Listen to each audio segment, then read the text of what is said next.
नमस्कार। कभी सोचा है कि कैलेंडर की कोई एक तारीख अपने अंदर कितने राज छुपाए हो सकती है। एक ही दिन एक ही तारीख पर कहीं जश्न मन रहा होता है तो कहीं मातम और कहीं दूर कुछ ऐसा हो रहा होता है जिसकी हम कल्पना भी नहीं कर सकते। तो चलिए आज एक ऐसी ही तारीख की 3 अलग-अलग कहानियों में उतरते हैं।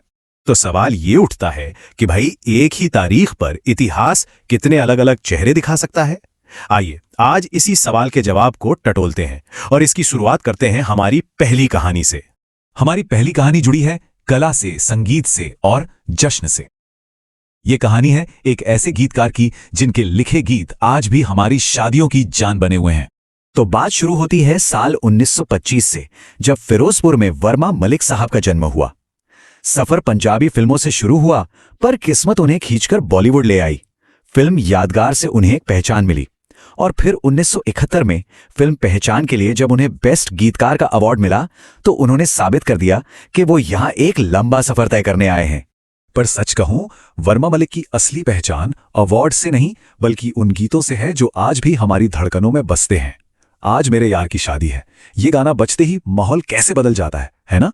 उनके गीत सिर्फ गाने नहीं हैं बल्कि हमारी खुशियों के साउंड ट्रैक बन गए हैं। और शायद यही एक कलाकार की सबसे बड़ी विरासत होती है। लेकिन जिस तारीख को खुशियों के गीत लिखे जा रहे थे, उसी तारीख का एक और चेहरा भी है, एक बेहद दर्दनाक चेहरा। अब हम वक्त में थोड़ा पीछे चलते हैं, एक ऐसे साल में जहां गीतों का नहीं बल्कि गोलियों का शोर गूंज रहा था। ये भारतीय इतिहास का वो काला दिन है जिसे कभी भुलाया नहीं जा सकता।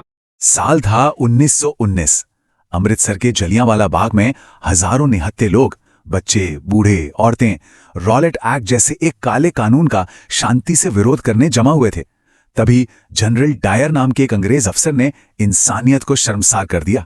उसने बिना किसी चेतावनी के उन मासूम लोगों पर गोलियां चलाने का हुक्म दे दिया। बाग से बाहर निकलने का सिर्फ एक ही छोटा सा रास्ता था जिसे उसने बंद करवा दिया था।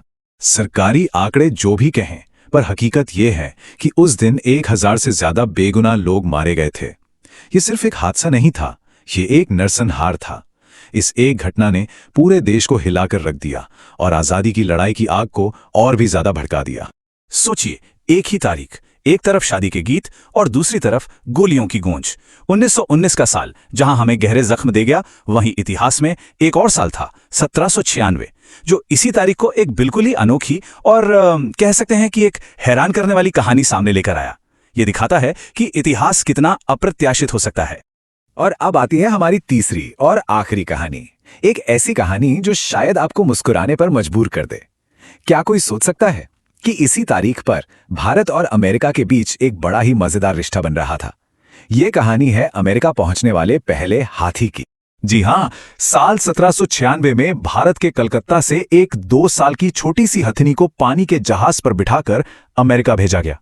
उसे कैप्टन जैकब क्राउनेनशील्ड नाम के एक शख्स ने खरीदा था।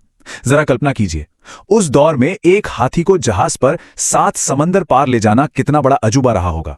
और जानते हैं इस अनोखे मेहमान की कीमत क्या थी? सिर्फ $450। आज ये रकम भले ही छोटी लगे, पर उस जमाने में ये एक बहुत बड़ी बात थी, खासकर एक ऐसे जानवर के लिए जिसे अमेरिका में इससे पहले किसी ने देखा तक नहीं था। तो गीत, गोलियां और एक हाथी, देखा आपने, एक ही तारीख पर 3 कितनी अलग अलग दुनियाएं। एक तरफ वर्मा मलिक के अमर गीत, दूसरी तरफ जलियांवाला बाग का दर्दनाक मंजर और तीसरी तरफ अमेरिका पहुंचता हुआ एक नन्हा सा हाथी। तो आखिर में सवाल यही है कि इतिहास की ये अलग अलग तस्वीरें हमें सिखाती क्या हैं? शायद यही कि समय कोई सीधी रेखा नहीं है, ये एक बहुत बड़ा कैनवस है जहां एक ही पल में कहीं खुशी के रंग घोले जा रहे हैं तो कहीं गम की स्याही फैल रही है और कहीं हैरानी की कोई नई तस्वीर बन रही है। इतिहास हमें बताता है कि हर दिन अपने अंदर अनगिनत कहानियां समेटे हुए हैं। अगली बार जब कैलेंडर पर कोई तारीख देखें तो एक पल के लिए जरूर सोचिएगा कि उस दिन दुनिया के किस कोने में कौन सी कहानी लिखी जा रही होगी।